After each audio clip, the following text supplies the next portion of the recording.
नमस्कार दोस्तों, स्वागत है आपका हमारे इस यूट्यूब चैनल पे। दोस्तों आज हम बात करने वाले हैं रिलेशनशिप में ब्रेकअप के बाद सेल्फ रिस्पेक्ट के बारे में कि भाई सेल्फ रिस्पेक्ट का क्या रोल होता है ब्रेकअप हो जाने के बाद और रिलेशनशिप के अंदर। जैसा कि दोस्तों तुम्हें पता है, मैं लगभग अपनी सारी वीडियो में सेल्फ रिस्पेक्ट की बात करता हूँ। मैं सेल्फ रिस्पेक्ट की बात करता हूँ कि भाई रिलेशनशिप में या फिर ब्रेकअप के बाद किसी भी समय सेल्फ रिस्पेक्ट का होना बहुत ज़रूरी है। सेल्फ रिस्पेक्ट अगर नहीं रहेगी तो आपको बहुत भारी नुकसान उठाना पड़ जाएगा, जो कि ब्रेकअप होता है। ठीक है, मतलब ब्रेकअप हो जाने के बाद चीज़ें उल्टी हो जाती हैं, चीज़ें एकदम चेंज हो जाती हैं। आपको समय लग जाता है समझने में आखिर आपके साथ हो क्या रहा है। और ऐसे केस में केस इतना ज़्यादा ख़राब हो जाता है कि आपको दुगनी तिगनी चार गुनी मेहनत करनी पड़ जाती है चीज़ों को ठीक करने के लिए, खुद को ठीक करने के लिए। तो ऐसे में अगर भाई कुछ चीज़ों को समझ लिया जाए तो ये स्थिति यहाँ तक पहुँचेगी नहीं। तो भाई सेल्फ रिस्पेक्ट का क्या रोल होता है ऐसे केस में? क्योंकि भाई सेल्फ रिस्पेक्ट की बात तो यहाँ बहुत होती है, लेकिन एक्चुअली में क्या रोल है इसका, पूरे टॉपिक के बारे में इस वीडियो में हम बात करने वाले हैं। साथ में ये भी समझेंगे कि आखिर एक्स पार्टनर आपका ब्रेकअप करके जाते ही क्यों है। तो चलिए बिना वक्त गवाए इस वीडियो को शुरू करते हैं।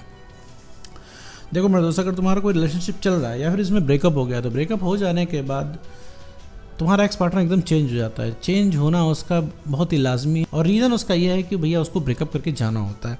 अभी ब्रेकअप करने के पीछे बहुत सारी स्टोरी होंगी भाई। हर इंसान की अपनी अपनी अलग अलग और यूनिक स्टोरी होती है, और उनमें से कुछ चीज़ें कॉमन होती है। इसमें सबसे बड़ी कॉमन चीज़ ये है कि एक्स पार्टनर एकदम बदल जाता है, वो रुकता नहीं है। ये सबके में कॉमन रहता है। और सबसे बड़ा रीज़न ब्रेकअप का होता है सेल्फ रिस्पेक्ट का ख़त्म हो जाना। ऐसा हो ही नहीं सकता मेरे दोस्त, तुम्हारी सेल्फ रिस्पेक्ट हो, कोई इंसान तुम्हें छोड़ के चला जाए, क्योंकि तुम्हारी वैल्यू ही एक ऐसी चीज़ होती है जो रोक के रखती है। भाई तुम अट्रैक्ट किस इंसान से होते हो? अट्रैक्टिव इंसान से होते हो, खुश इंसान से होते हो, उस इंसान से ज़्यादा होते हो जो तुम्हें पहुँच के बाहर है। कोई भी चीज़ तुम्हारे पहुँच के बाहर है तुमको ज़्यादा पसंद आएगी।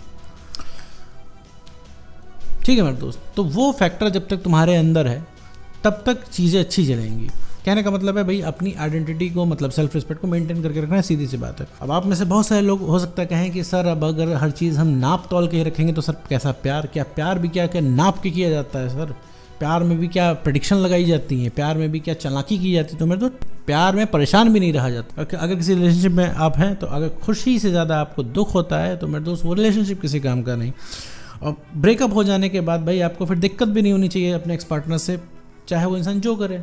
अगर आप ऐसे में कह रहे हो कि भाई अगर अपने प्यार को आप ऊपर रख रहे हो, आप कह रहे हो कि ये चीज़ प्यार है मेरा, अब उसमें हम नाप तोल नहीं कर सकते सर, जो आप बता रहे हैं हम सेल्फ रिस्पेक्ट को गिरा के ही मानेंगे, तो ऐसा मेरे दोस्त एकदम गलत है। मैं ये नहीं कह रहा हूँ मेरे दोस्त कि तुम प्यार मत करो, तुम्हें टेंशन मत दो। भाई तुम 24 घंटे में 23 घंटे बात करो, लेकिन तुम्हें पता होना चाहिए कि तुम कर क्या रहे हो। अगले दिन अगर 23 मिनट भी बात नहीं हुई तो तुम्हारा काम चल जाना चाहिए। तुम्हें एग्जैक्टली पता होना चाहिए कि तुम क्या कर रहे हो।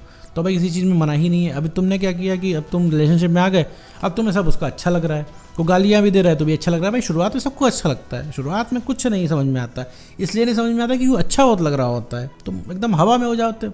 कोई भी इंसान जो रिलेशनशिप में आता है, कपल, वो हवे में हो जाता है। भाई तुम्हें आज वो अनुभव परेशान कर रहे हैं, तुम्हें वो मेमोरीज परेशान कर रही हैं, क्योंकि उसमें तुम्हें बहुत बढ़िया लगा था, और तुम उन्हीं अनुभव को दोबारा पाने के लिए उस इंसान के पीछे भाग रहे हो। तुमको लग रहा है कि तुम्हें खुशी का रीज़न वो इंसान है। नहीं मेरे दोस्त, वो तुम हो। कोई भी रिलेशनशिप जाओ पकड़ लो, चाहे वो कितना भी टॉक्सिक क्यों ना हो, ब्रेकअप हो जाने के बाद जो हालत तुम्हारी वो हालत उसकी भी होगी। अब तुम कहोगे सर हमारा रिलेशनशिप बहुत स्ट्रांग था, हमारा बॉन्ड बहुत अच्छा था हमारे एक्स पार्टनर के साथ, लेकिन आज क्या स्थिति है मेरे दोस्त? आज यही स्थिति है कि वो इंसान सबसे ज़्यादा बुरा बन गया है। सड़क चलते इंसान को दया आ जाएगी तुम्हारे ऊपर, लेकिन उसको नहीं आएगी। ब्रेकअप हुए 6 महीना, साल भर, 1.5 साल, 2 साल हो चुके हैं, लेकिन उस इंसान का एक कॉल तक ना आया तुम्हारे पास, ये तक पूछने के लिए कि भैया कैसे हो, सर्वाइव कैसे कर रहे हो, कैसे रह रहे हो हमारे बिना। ना उसे शर्म है इस चीज़ की, ना उसे चीज़ का अफसोस है। उसको तो यही लग रहा है कि भाई उसने जीवन में सबसे बढ़िया काम किया है तुमसे ब्रेकअप करके, और लगे भी क्यों ना। तुमको क्या लगता है कि तुमने बहुत सही किया इन सब चीज़ों में?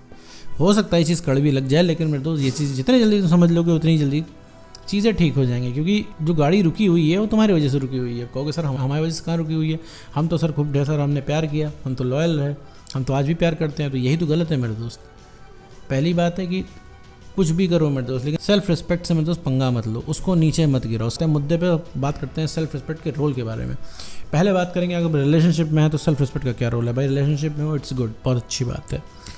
सामने वाला अगर आपकी रिस्पेक्ट नहीं कर रहा है तो मेरे दोस्त इस पर एतराज़ करना होगा, आपको टोकना होगा। लेकिन आप क्या करते हो, प्यार में आके 95% 99% आप डर के मारे सामने वाले से एतराज़ नहीं जताते हो, क्योंकि तुम्हें लगता है कहीं वो इंसान छोड़ के ना चला जाए। तुम्हें लगता है यार अच्छी खासी बात हो रही है, अभी झगड़ा हो जाएगा। तुमको लगता है कि भाई अभी कहीं वो इंसान छोड़ के ना चला जाए, जबकि वो इंसान छोड़ के नहीं जाएगा अभी भी। और ये जो तुम्हारा डर है धीरे धीरे ऐसा तुमको बना देता है कि तुम उसकी सारी जायज़ बातें मानना शुरू कर देते हो, और उसको भी लगता है कि तुम्हारे साथ वो इंसान कितना भी अत्याचार कर ले तुम बर्दाश्त कर लोगे। जैसे मान लो कि तुमको वो इंसान तुमसे बात करता है और बात करने में कुछ ऐसे शब्द बोलता है जो तुमको नहीं पसंद है, तुम अभी क्या करते हो, एतराज़ नहीं कर रहे हो, लेकिन अभी जब चीज़ें जब पुरानी होने लगेंगी तो तुम इस चीज़ पे एतराज़ करना शुरू करोगे, तो सामने वाले को ये मौका भी मिल जाएगा कहने का कि तुम्हें पहले तो दिक्कत नहीं होती थी, अब बड़ी दिक्कत हो रही है। तो इस चीज़ का मेरे दोस्त ध्यान रखना होता है। अब इसमें क्या है, तुम अगर उस इंसान को एतराज़ कर दे रहे हो तो वो इंसान समझ जा रहा है कि सारी चीज़ें हम इसके साथ कर सकते हैं लेकिन ये चीज़ नहीं कर सकते, क्योंकि उसको लग रहा है कि भाई तुम एक स्ट्रांग व्यक्तित्व वाले इंसान हो। ये उसको नहीं लग रहा है, उसके माइंड को लग रहा है। जैसे ये साइकोलॉजिकल बिहेवियर है किसी का भी। अब तुम कहोगे सर नहीं ऐसा तो नहीं होता है, हम तो नहीं करते ऐसा, हमारे सामने कोई कितने भी सेल्फ रिस्पेक्ट गिरा ले हम उसको उतना ही प्यार करेंगे। गलत कह रहे हो मेरे दोस्त, बिल्कुल भी नहीं कर पाओगे, तुम भी 1 मिनट नहीं टिक पाओगे। वो तुमको इसलिए बहुत ज़्यादा प्यार आ रहा है क्योंकि तुम्हारे पास अभी उस इंसान का मैसेज नहीं है, कॉल नहीं है, टेंशन नहीं है। वो इंसान इसीलिए बढ़िया लग रहा है क्योंकि ना बोल रहा है। जिस दिन से उसने हाँ बोलना शुरू किया तो तुम ही उसको उठा के बाहर करोगे, हाथ पकड़ के निकालोगे रिलेशनशिप से बाहर, और तुमको लगेगा यार इस इंसान के पीछे भाग रहा था मैं, इस इंसान के पीछे भाग रही थी मैं। अब तुम हो सकता है तुम यकीन ना करो, तुम्हें ना यकीन हो, लेकिन मेरे दोस्त ये सच है। तो जो भी चीज़ नहीं पसंद है आपको एतराज़ करना है। अब मान लो कि सुबह तुमको 5 बजे कहीं उठ के जाना है, अब तुम्हारा पार्टनर 2 बजे फ़ोन कर रहा है, कह रहा है भाई खाली वाली हो के हर जगह से कि अब 2 बजे में बात करनी है। अब या तो तुम बात करोगे या तो नहीं करोगे। हो सकता है वो इंसान इस चीज़ का हवाला दे कि भाई प्यार करते हो तो हमसे 2 बजे बात कर लो, वरना मत करो, तुम्हें नींद ज़्यादा प्यारी है। तो अगर तुम सिर्फ इस वजह से तुम उससे बात कर रहे हो, कहीं बात होना बंद ना हो जाए, और बात करके तुम्हें फिर उसको मज़ा आ रहा है सिर्फ बात करके, तुम अपने करियर से, तुम अपने काम से अगर कॉम्प्रोमाइज़ कर रहे हो तो मेरे दोस्त वो रिलेशनशिप ज़्यादा दिन नहीं चलने वाला। इसको ही कहते हैं सेल्फ रिस्पेक्ट से कॉम्प्रोमाइज़ करना, कि भाई तुम डर के मारे 2 बजे उससे बात कर रहे हो सिर्फ इस वजह से कहीं इंसान छोड़ के नहीं चल जाए। तो मना तो करके देखो 2 बजे, अगले दिन वो इंसान तुम्हारे टाइम पे आ जाएगा, 10 बजे तुमसे बात करेगा, रात के 9 बजे बात करेगा, जब भी तुम्हारा टाइम रहेगा तब बात करेगा, क्योंकि उसके दिमाग में रहेगा तुम हर समय अवेलेबल नहीं हो। लेकिन तुम क्या है, उसके अवेलेबल होने से पहले तुम ही अवेलेबल हो जाते हो। उसने ज़रा सा बोला नहीं और तुम लग जाते हो सारी टेंशन देने। मैं ये नहीं कह रहा हूँ कि टेंशन मत दो, लेकिन सेल्फ रिस्पेक्ट को मेंटेन रखो तो चीज़ें चलती रहेंगी। रिलेशनशिप भी तुम्हारा टाइमलेस हो जाएगा। कहने का मतलब है चाहे 1 साल हो चाहे 10 साल हो, कोई फ़र्क नहीं पड़ेगा। और अगर तुमने रिलेशनशिप में, और इससे मेरे दोस्त कोई फ़र्क पड़ता नहीं है कि तुम्हारा रिलेशनशिप कितना पुराना है या तुम्हारा कितना अच्छा बॉन्ड है। 10 साल तुम्हारा रिलेशनशिप बहुत बढ़िया चल रहा है, मान लो कि 10 साल तुम सेल्फ रिस्पेक्ट तुमने मेंटेन कर रखी, सब कुछ बढ़िया है, बहुत बढ़िया चला रहा है, 10 साल बहुत बढ़िया चल रहा है, बहुत एक दूसरे को जान गए हो। 11वें साल अगर तुमने अपने सेल्फ रिस्पेक्ट से कॉम्प्रोमाइज़ किया तो मेरे दोस्त वो 11वें साल वो ब्रेकअप हो जाएगा और 10 साल की एफर्ट, मेहनत और 10 साल के अनुभवों पे पानी फिर जाएगा मेरे दोस्त। चीज़ को ध्यान रखने की बहुत आवश्यकता है मेरे दोस्त। अब आते हैं मेरे दोस्त ब्रेकअप के बाद क्या रोल होता है सेल्फ रिस्पेक्ट का। ब्रेकअप के बाद सीधा साधा रोल होता है कि जब तुम्हारा ब्रेकअप हो गया तो ब्रेकअप की वजह ये सेल्फ रिस्पेक्ट का ख़त्म हो जाना, तो सेल्फ रिस्पेक्ट और भी ज़्यादा गिराने से कुछ नहीं होगा। अब इसमें क्या होता है, इरिटेशन पैदा होता है।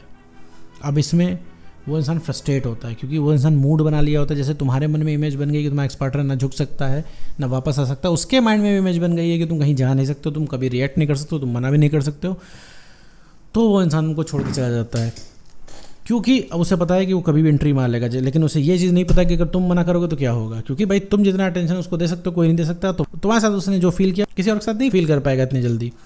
उसका एक बहुत बड़ा रीज़न है क्योंकि तुम दोनों एक प्रॉपर रिलेशनशिप में रहे हो। अभी वो क्या कर रहा है उससे मतलब नहीं है, क्योंकि अभी तो वो चल रहे हो, सारी चीज़ें इस वजह से कर रहा है। अभी उसको कहीं भनक लग जाए, उसको कहीं अंदर से पता लग जाए कि अगर तुम नहीं मानोगे, रिलेशनशिप में वापस आने के लिए तुम ही मना कर दोगे, तब उसकी हालत ख़राब हो जाएगी मेरे दोस्त। सेल्फ रिस्पेक्ट हमेशा मेंटेन करके रखनी है। तुम कुछ मत करो, सेल्फ रिस्पेक्ट ही मेंटेन कर लो, सारा गया हुआ अट्रैक्शन तुम्हारा एक्स पार्टनर का वापस आ जाएगा। तो मेरे दोस्त सेल्फ रिस्पेक्ट को तो आपको मेंटेन करके ही रखना है। तो उम्मीद करता हूँ दोस्तों आपको वीडियो समझ में आएगा। तो आज की वीडियो में बस इतना ही।